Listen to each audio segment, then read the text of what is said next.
So they arrived at the bar about an hour before last call. The place was full of students from Middlebrook High drinking, dancing, and celebrating the last night of their senior trip.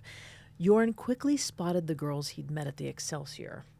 Soon he was chatting with one in particular, the pretty blonde Natalee Holloway.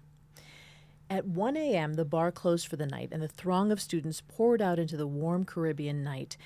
As Natalee's classmates waited for taxis back to the Holiday Inn, a few of them saw Deepak's silver Honda drive past. Natalee, smiling and carefree, was leaning out the back window. It was the last time any of them would see her. Now, why would a normally cautious person like Natalee, she was like a rule follower and very careful, why would she trust a stranger like Joran enough to get in a car with him? Like, that's really trusting. It is, yeah.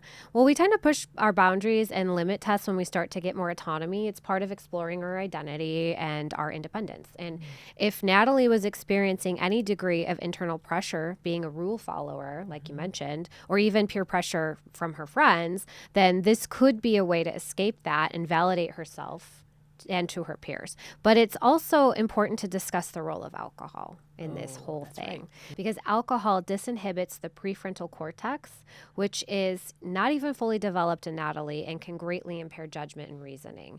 And as a result, Natalee's ability to think rationally is greatly disinhibited.